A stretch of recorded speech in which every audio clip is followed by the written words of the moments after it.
चौधरी परवेज इलाही के खिलाफ पंजाब असेंबली में जाली भर्तियों का मामला है।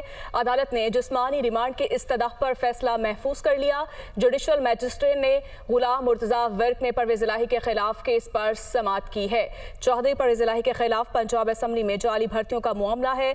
अदालत ने जिस्मानी रिमांड के इस्तदाह पर फैसला महफूज कर लिया है। जुडिशल मैजिस्ट्रेट गुलाम मुर्तजा वर्क ने परवेज इलाही के खिलाफ केस की समाअत की है। चौधरी परवेज इलाही के खिलाफ पंजाब असेंबली में जाली भर्तियों का ये मामला है। अदालत ने जिस्मानी रिमांड की इस्तदाह पर फैसला महफूज कर लिया। साबिक वज़ीर आला पंजाब चौधरी परवेज इलाही का कहना है कि फौज हमारा अपना इदारा है और हम इसकी कदर करते हैं। उनका कहना था कि हमें मिलकर मुल्क को चलाना है और कौम की बेहतरी का सोचना होगा। हम फौज के हक में हैं और हमारा कोई लेना देना नहीं है जिससे फ़ौज हमारी डैमेज हो। हमारे मुल्क की फ़ौज है, किसी बाहर के फ़ौज नहीं है।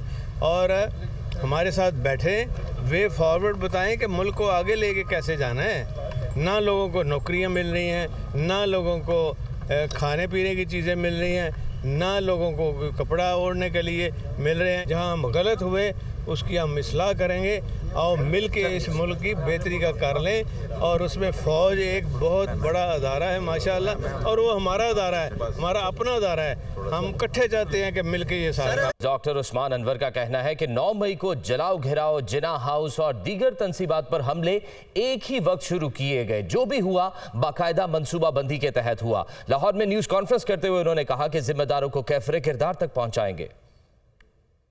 क्या ये पंजाब में थे जो कहा जा रहा है कि आईजी पंजाब के गुल्लू भट्ट थे, या ये पूरे पाकिस्तान में थे और कोई खास टारगेट सिलेक्ट किए जा रहे थे? क्या सिर्फ लाहौर की या पंजाब की लॉ इन्फोर्समेंट को सिलेक्ट किया गया, या टारगेट्स पहले से सिलेक्टेड थे? और अब देखना पड़ेगा अगर ये टारगेट्स पहले से सिलेक्टेड थे तो पुलिस के पास क्या प्रूफ है। तमाम इंस्पेक्टर जनरल साहिबान से हमारी बातचीत हुई है, इंटीरियर में इसके बारे में कॉन्फ्रेंस हुई है, जिससे पता चला है कि खास टाइम के ऊपर बड़े तरीके के साथ ये प्लान किए गए। जब हम आगे जाके देखते हैं तो हमें पता चलता है, नेक्स्ट स्लाइड पे अगर आएंगे हम, तो ये पता चलता है कि ये एक नी जर्क स्पॉन्टेनियस रिस्पॉन्स नहीं था। It was not a spontaneous response और a knee jerk reaction of certain individuals who got angry because a red line so called which was self proclaimed self red line was crossed, but it was something which was planned, which we are going to prove you from their own videos, recordings, tweets and social media platforms. ये social media के जरिए इसको इस्तेमाल किया गया और state institution के खिलाफ एक लंबे प्रोसेस के जरिए हेट मॉन्गरिंग भी की गई। मीर जमाल खान रईसानी कहते हैं कि रियासत हमारे लिए माँ जैसी है। दुश्मन ने पाकिस्तान को चारों तरफ से घेरा हुआ है। इन मुश्किल हालात में अफवाज पाकिस्तान का किरदार काबिल तारीफ है। मजीद कहा कि बलोचिस्तान के नौजवानों को गलत इस्तेमाल किया गया। सियासत की आड़ में मुल्क की मुफाद को नुकसान ना पहुंचाएं। वो इस्लामाबाद में प्रेस कॉन्फ्रेंस कर रहे थे। 9 मई के जो वाक़यात हुए हैं, यकीनन उन वाक़यात को देखकर हर पाकिस्तानी का दिल खून के आंसू रोता है। पाकिस्तानी फ़ौज के हज़ारों कुर्बानियाँ हैं और ये हम नहीं कहते कि आप सियासत ना करें।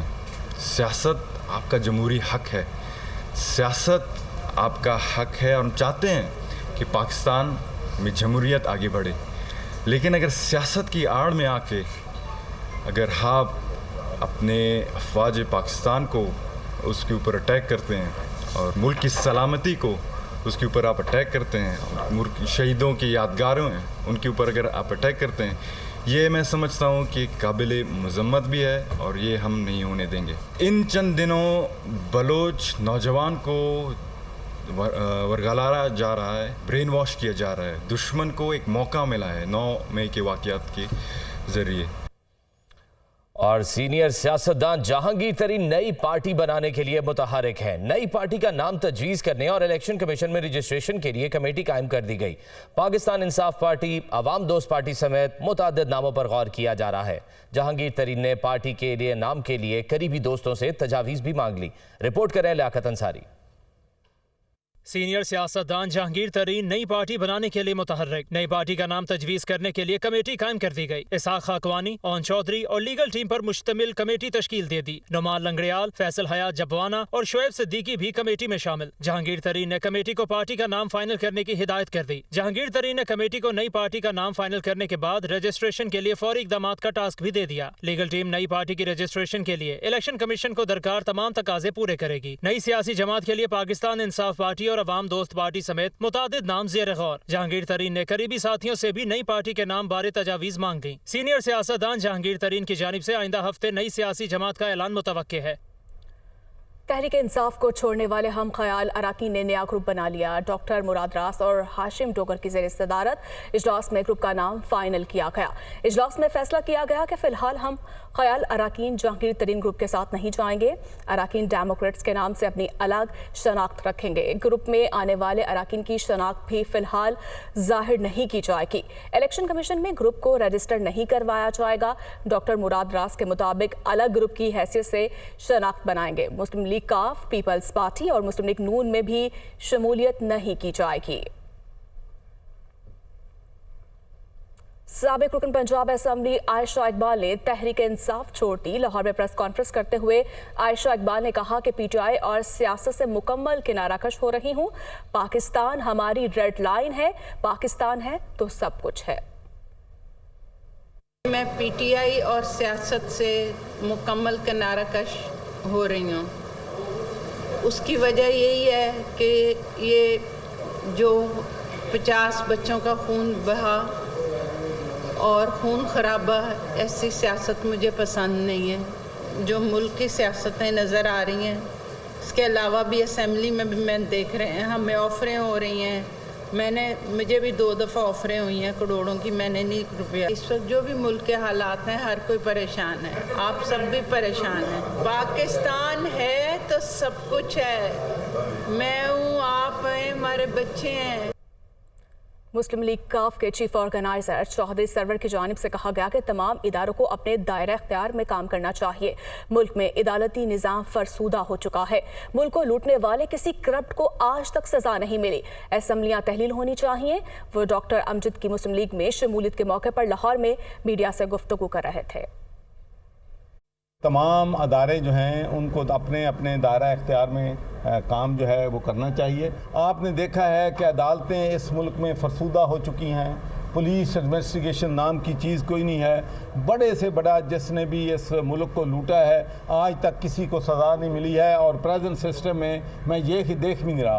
तो इसलिए हमें आवाम को एजुकेट करना है। तो हम आवाम को ये मैसेज देते हैं कि अगर हमारी पार्टी का भी कोई कैंडिडेट हो जिसके बारे में वो समझें कि इसने पैसा लिया है, तो उसको भी वोट ना दें। क्लीन और उन लोगों को वोट दें जो सियासत को इबादत समझते हैं, सियासत को तिजारत नहीं समझते। महंगाई को ब्रेक लगती नजर नहीं आ रही। ब्रायलर पहुंच से कोसों दूर पहुंच चुका है। मुर्गी का गोश्त 26 रुपये महंगा, फी किलो कीमत 641 रुपये तक पहुंच गई है। सब्जियां और फल भी आम आदमी की कुव्वत खरीद से बाहर हैं। जाहिद आबिद की रिपोर्ट देखिए। महंगाई के वार मुसलसल जारी। ब्रायलर गोश्त मजीद महंगा हो गया। मुर्गी का गोश्त 26 रुपए इजाफे के साथ 641 रुपए फी किलो तक जा पहुंचा। मार्केट में ब्रायलर की सप्लाई इंतहाई कम। लाहौर की बेशतर दुकानों पर मुर्गी का गोश्त दस्तयाब नहीं। फार्मी अंडों के निर्ख 260 रुपए फी दर्जन की सतह पर बरकरार हैं। मार्केट में सब्जियों की कीमत में भी तेजी का रुझान है। आलू और प्याज 80, लहसुन 400 और अदरक 800 रुपए फी किलो में दस्तयाब हैं। टमाटर 40 से 50 रुपए फी किलो बेचे जा रहे हैं। फूल गोभी 150, भिंडी 140, मटर 280 रुपए फी किलो हैं। टिंडे 120 और करेले 100 रुपए फी किलो फरोख्त किए जा रहे हैं।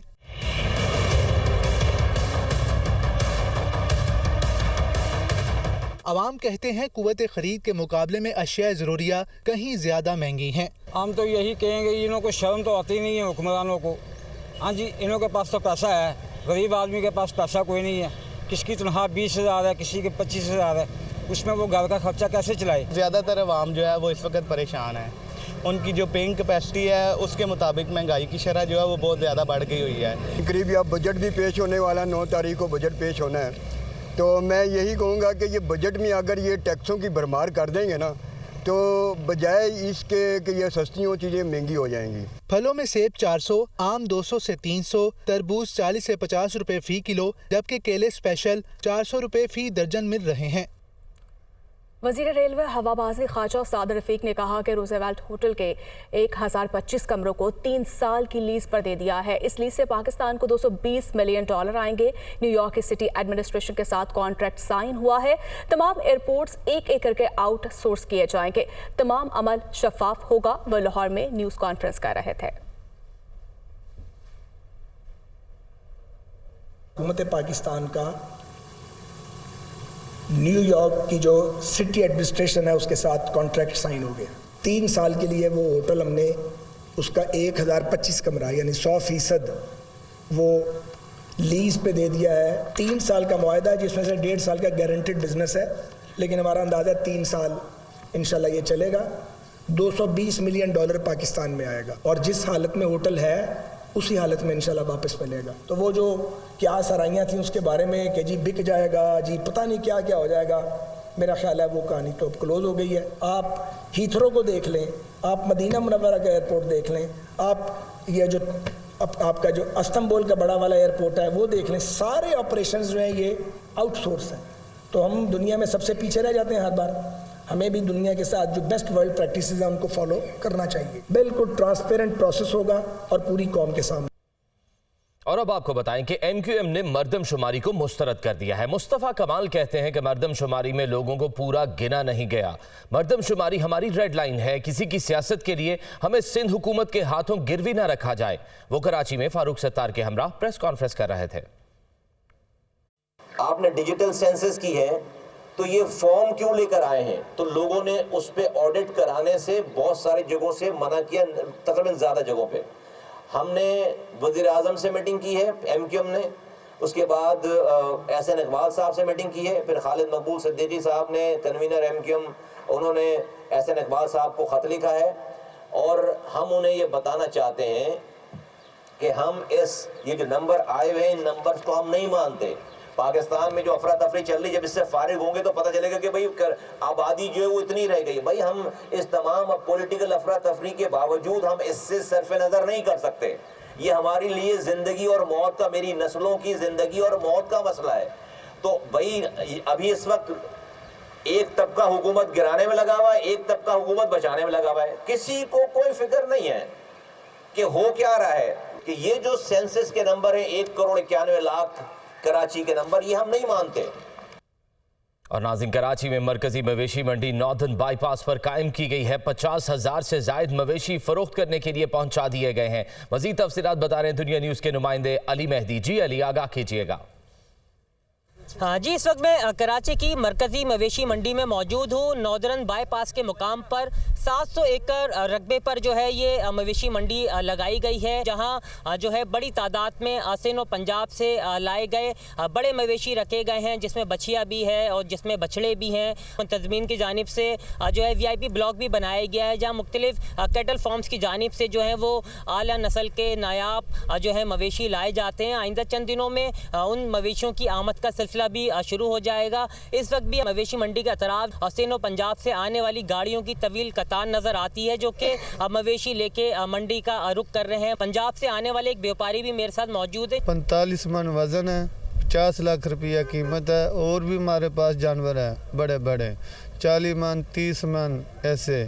देसी खुराक है साड़ी, मक्खन दूध घ्यो कनक चना, फीड नहीं है। मंडी की अगर हम बात करें कि महंगाई काफ़ी हो चुकी है, तो बकरों की कीमतें भी खासी ज़्यादा हैं। और इस वक्त क्योंकि मंडी का आगाज़ हुआ है, जैसे जैसे दिन आगे बढ़ते रहेंगे, जानवर मज़ीद आते रहेंगे, ख़रीदार आएंगे, तो उसके बाद जो है ये सौदेबाजी और बार्गेनिंग का सिलसिला शुरू हो जाता है। और उसके बाद हर कोई अपनी हैसियत के मुताबिक जो है मंडी से जानवर की ख़रीदारी करने की कोशिश करता है। जी।